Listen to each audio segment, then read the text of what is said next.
एक महिला जो कि पहले से शादीशुदा थी, इसके बावजूद भी, इस चीज के बावजूद वो महिला एक दूसरे आदमी से, एक दूसरे पुरुष से, जो कि उसी घर से संबंध रखता था जिस घर में इस महिला की शादी हुई थी, उस आदमी से अपना संबंध बनाती है, उसके साथ जीने मरने की कस्में खाती है, उसके प्यार में पागल होती है, अपने जिस्म की, अपने शरीर की भूख मिटाती है। इसके बाद जब इस बात का पता उस महिला के पति को चलता है, क्योंकि पाप कैसा भी हो छुपाए नहीं छुपता, जब पता उस महिला के पति को चलता है और दोनों में कहासुनी होती है, पति समझाता है, रोकता है कि उस आदमी का चक्कर छोड़ दो, तुम शादीशुदा हो, तुम्हारी शादी मुझसे हुई है, तुम किसी और से बात करोगी, तुम किसी और से संबंध रखोगी तो इसमें हमारी, तुम्हारी, पूरे परिवार की, पूरे खानदान की बदनामी है। लेकिन इस बात का जो फर्क था उस महिला पे बिल्कुल नहीं पड़ता। उसके उलट, इसके विपरीत, वो महिला जो थी इस आदमी को ही, अपने पति को ही अपना दुश्मन मानती है और इस पति के साथ कुछ ऐसा करती है।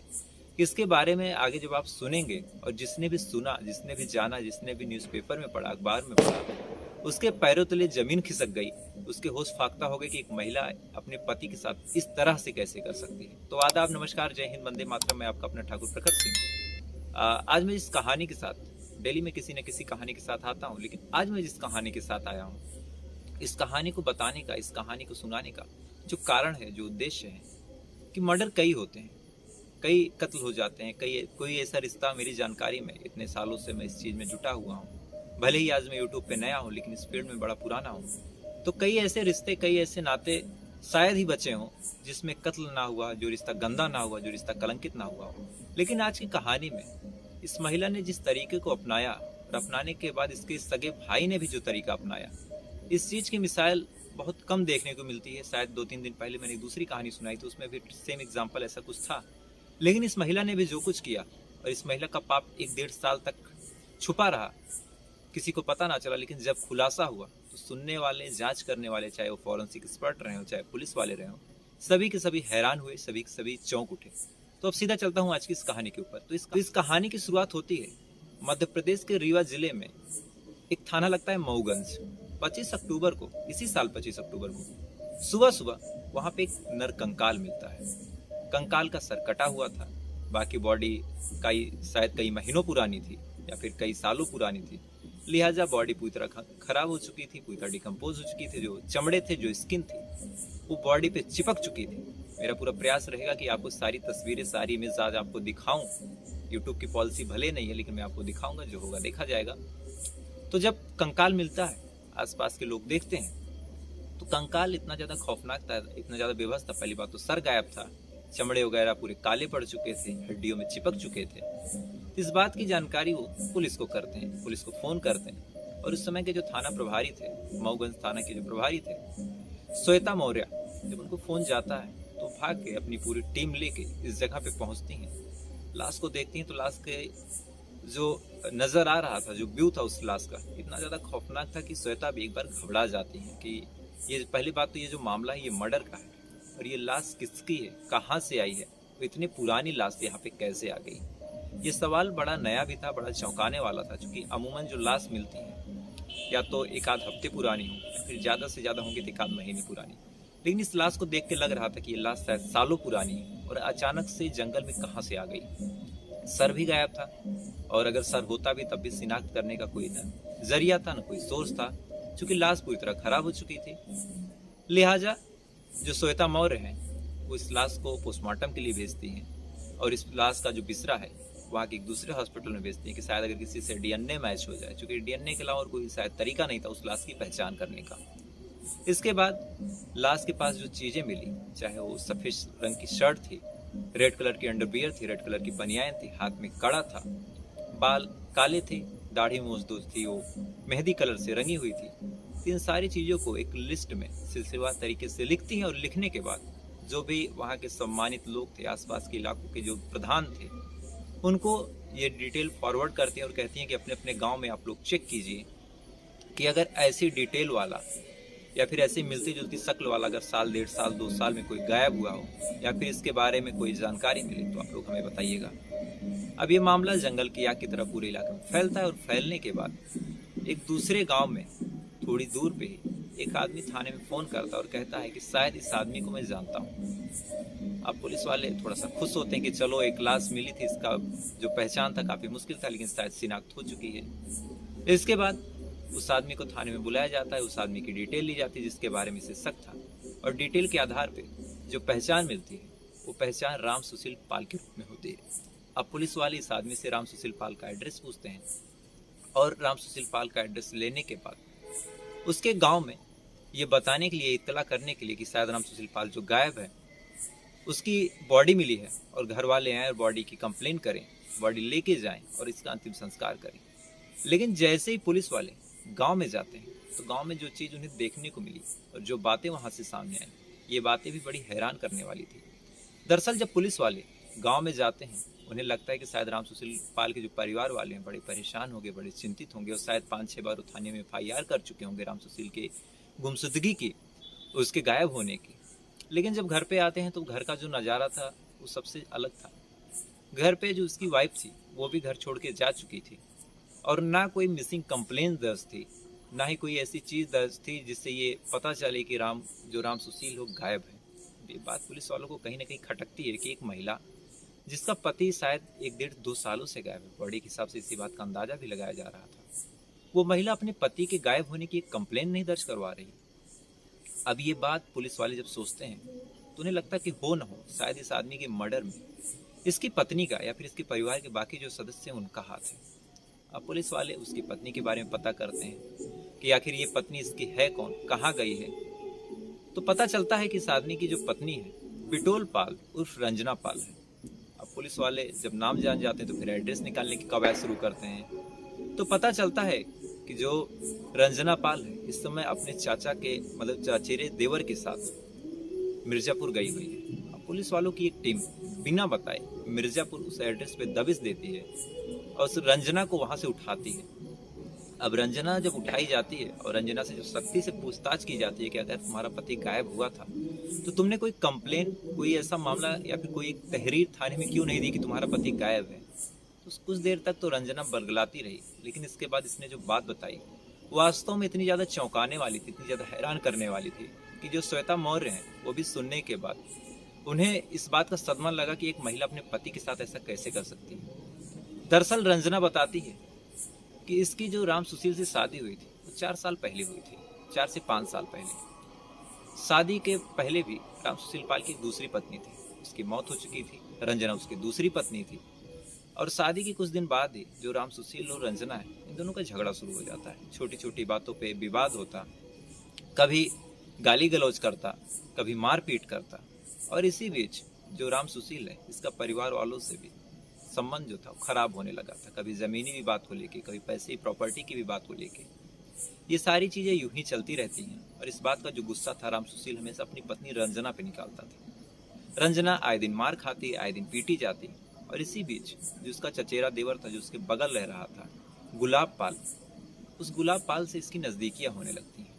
चूँकि शायद ये बात सही भी है कि अगर कोई डांट खा रहा है, कोई मार खा रहा है, तो ऐसे ही आदमी को, या चाहे वो पुरुष हो चाहे वो महिला हो, कोई अगर अपना कंधा देगा तो आदमी लगभग चांसेस बनते हैं कि वो आदमी या फिर वो महिला पिघल जाए या फिर फिसल जाए। और यही चीज़ रंजना के साथ भी होती है। रंजना उस गुलाब के प्यार में पड़ती है, इधर गुलाब भी इसके प्यार के प्रति थोड़ा सीरियस होता है। दोनों एक दूसरे से बात करते। आए दिन पति जब मारता ये नाराज होती तो अपने उस चचेरे देवर के पास जाती, उसके पास कभी कभार रात भी बिताती। कभी कभार जब ये इसका पति राम सुशील घर पे नहीं रहता तो भी घर पे आता, उन दोनों में संबंध बनते। और इस बात की भनक कहीं ना कहीं अब राम सुशील को भी लगने लगी थी। आज जब इस बात की भनक राम सुशील को लगती है तो राम सुशील जो था वो रंजना को फिर और मारने पीटने लगता है और कहने लगता है कि तुम शादीशुदा हो, तुम्हारी शादी मुझसे हुई है और तुम मेरे छोटे भाई से इस तरह से संबंध रख रही हो। कहीं ना कहीं उसका कहना भी जायज़ था, कहीं ना कहीं उसका कहना भी सही था कि तुम एक शादीशुदा हो कि एक दूसरे पुरुष से संबंध क्यों रख रही हो। लेकिन जब ये बात राम सुशील बोलता है, चिल्लाता है, डांटता है अपनी पत्नी के ऊपर, तो पत्नी के सुधरने के बजाय पत्नी अब कुछ ऐसा प्लान करने लगती है जो शायद एक शादीशुदा महिला के लिए कितना ज़्यादा खौफनाक होगा, आगे आपको वीडियो में पता चलेगा। इसके बाद जब ये सारी चीज़ें चलने लगती, बार बार ये बात करती, बार बार डांट खाती, तो एक दिन इसने राम गुलाब से कहा, गुलाब पाल जो था इसका देवर था, इससे कहती है कि देखो अगर जब तक ये रहेगा तब तक हम तुम न एक हो सकते हैं, न हमारा तुम्हारा कुछ हो सकता है। और इसी बीच गुलाब भी इससे कहता है कि अगर ये मर जाए तो इसकी जो प्रॉपर्टी है वो हमारे आपके हवाले आ जाएगी, सारी प्रॉपर्टी आपके नाम हो जाएगी और इस प्रॉपर्टी के हिसाब से हम दोनों ऐश करेंगे, अपनी ज़िंदगी को आगे बढ़ाएंगे। अब रंजना और गुलाब दोनों इस बात को बड़ी सीरियसनेस से लेते हैं कि अगर ये नहीं रहेगा तो हमारा काम कितना ज़्यादा आसान हो जाएगा। और इसी कड़ी में अब ये प्लान बनाने लगते हैं कि इसको रास्ते से कैसे हटाया जाए। कई तरीके इनके दिमाग में आते हैं, लेकिन सारे तरीकों में फंसने के जो चांसेस थे वो कई गुना ज़्यादा थे। प्लान बनता रहता है, प्लान खराब होता रहता है, तरह तरह के आइडिया लगाए जाते हैं, तरह तरह के विचार प्रकट किए जाते हैं, लेकिन कोई भी आइडिया इन्हें इस तरह से सक्सेस नहीं लग रहा था जिससे ये काम भी हो जाए और फंसे भी ना। लेकिन इसी बीच रंजना को एक दूसरा आइडिया आता है, और इसी क्रम में मई महीने में जब एक दिन राम सुशील घर पे आता है और शायद थोड़ा भूखा भी था, तो रंजना उसे समोसा खाने का ऑफर देती है। समोसा था, समोसे के साथ चटनी थी। अब जैसे ही राम सुशील समोसा खाता है, चूंकि भूख भी लगी थी, उस गरम गरम समोसे भी सामने थे, वो खाता है और खाने के बाद कुछ ही देर बाद उसका गला और उसकी सांस फूलने लगती है। कुछ देर तक वो तड़पता है और तड़पने के बाद मर जाता है। दरअसल जो रंजना थी उसने उस चटनी में चूहा मारने की दवा मिला दी थी। जहर की वजह से कुछ देर में मरता है, और मरने के बाद जब ये मर जाता है, शायद मरा भी नहीं था, मर ही रहा था, रंजना अपने उस आशिक को, अपने देवर को फोन करती है और फोन करके अपने घर बुलाती है।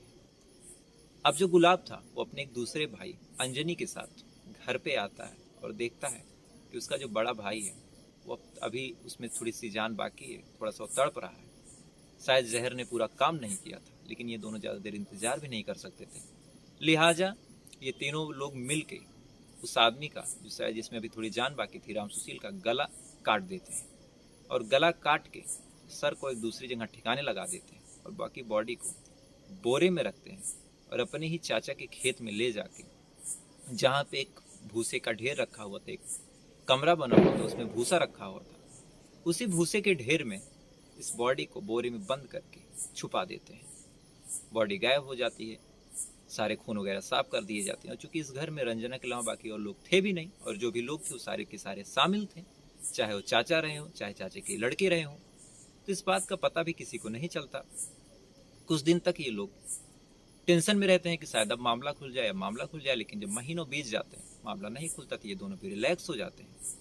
और रिलैक्स होने के बाद अपनी जो प्यार भरी जिंदगी थी, जो बिना शादी के एक दूसरे के साथ लिविंग में रह रहे थे, उस चीज़ को बड़े अच्छे से एंजॉय करते हैं। लेकिन जैसे जैसे समय बीतता जा रहा था, उस भूसे के ढेर से जो भी भूसे के मालिक थे, वो भूसा धीरे धीरे निकाल रहे थे, क्योंकि उन्हें जानवरों को भूसा खाने को देना था, किसी गाय या फिर भैंस को चारा देना था। तो समय के साथ साथ इसी अक्टूबर महीने के अंत तक, या फिर कहें तो शुरुआत तक ही, वो भूसा धीरे धीरे खत्म होने लगा था। अब जब ये लोग देखते हैं कि भूसा खत्म हो रहा है और बॉडी अब बस दिखने वाली है, तो इन्हें लगता है कि हमारा जो भांडा है कहीं ना कहीं फूट सकता है। इसीलिए ये दोनों फिर रात में जाते हैं उस बॉडी को, बॉडी पूरी सड़ चुकी थी, गल चुकी थी, उस बॉडी को उठाते हैं और जंगल के पास एक नाले के पास ले जाके फेंक देते हैं, और अगले ही दिन बॉडी फेंकने के बाद वहाँ से मिर्जापुर के लिए शिफ्ट हो जाते हैं। अब आप लोगों के जहन में एक सवाल ये भी आ रहा होगा कि अगर बॉडी उस भूसे के ढेर में छुपाई गई थी, तो उन लोगों को जिनका भूसा था या फिर आसपास के लोग जो गुजर रहे थे, उन्हें बदबू नहीं आई होगी।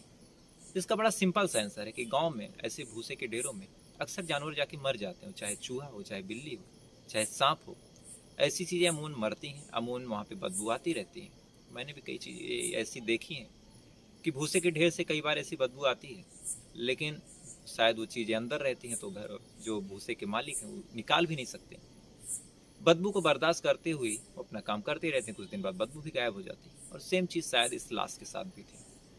अब लेकिन जब इस लाश को फेंक देते हैं, फेंकने के बाद जब ये मिर्ज़ापुर शिफ्ट हो जाते हैं, और सबसे बड़ी दिक्कत यही हुई कि जब लाश मिलती है तो लाश के पास जो बॉडी मिलती है, जो कड़ा मिलता है, बाकी जो धागे वगैरह बंधे थे, इस वजह से ही उस लाश की शिनाख्त हो पाती है। और शिनाख्त होने के बाद चूँकि इन्होंने कोई कंप्लेन, कोई चीज़ ऐसी दर्ज नहीं कराई थी, इस वजह से इनका भाड़ा फूट जाता है। शायद अगर इन्होंने कोई कंप्लेन या फिर ऐसी कोई छोटी मोटी तहरीर दी होती और पुलिस अगर काम ना करती, अमूमन हो भी जाता है कि पुलिस काम नहीं करती, तो शायद इनका भांडा फूटता नहीं, और ये इस बात को ये दिखा के बच भी सकते थे कि हमने तहरीर दी थी, पुलिस ने कोई काम नहीं किया। लेकिन कोई भी पाप हो, चाहे वो 1 साल पहले किया गया हो, चाहे 2 साल पहले किया गया हो, पाप का भांडा फूटता जरूर है, चाहे थोड़ा समय लगे। और 1-1.5 साल तक ये दोनों मौत से रहे, लेकिन अब फिलहाल पुलिस ने इन्हें गिरफ्तार कर लिया है। 2 लोग इसमें उठ चुके हैं, बाकी 2-3 लोग इसमें गायब हैं, चाहे वो भूसे के मालिक रहे हों, चाहे वो अंजनी रहा हो। ये सारे लोग अब गिरफ्तार किए जाएंगे, इनसे ठीक ठाक से पूछताछ की जाएगी, और जो जो इसमें दोषी होगा उसी हिसाब से उसे सजा मिलेगी। लेकिन इस बॉडी का सर कहाँ है, अभी तक इस बात का कोई खुलासा नहीं हुआ। तो फिलहाल ये थी पूरी कहानी। अगर कहानी आपको पसंद आई होगी, शायद वीडियो में आज थोड़ी नॉइस आपको देखने को मिली हो, चूँकि शादी का सीजन है, लगन का सीजन है, तो किसी को कुछ कहा भी नहीं जा सकता। लेकिन अगर आपको कहानी अच्छी लगी हो, कहानी सुनने का तरीका पसंद आया हो, तो वीडियो को एक लाइक कर लीजिएगा। रोज़ आप सुनना चाहते हैं तो चैनल को सब्सक्राइब कर लीजिएगा, क्योंकि डेली अगर कोई दिक्कत नहीं होती, कोई ऐसी अनयूजुअल चीज़ें नहीं होती, अनएक्सपेक्टेड चीज़ें नहीं होती, तो 8:30 बजे मैं किसी ऐसी ही कहानी के साथ हाजिर होता हूँ। तो आप सुनिएगा, कहानी जैसी भी लगी हो अपने दोस्तों के साथ भी शेयर कीजिएगा। कोई बात आप कहना चाहें तो एक दूसरे से भी शेयर कीजिएगा। तो अब आपसे कल फिर मुलाकात होगी किसी नई कहानी के साथ, किसी दूसरी कहानी के साथ। तब तक अच्छे रहिए, खुश रहिए। जय हिंद, वंदे मातरम।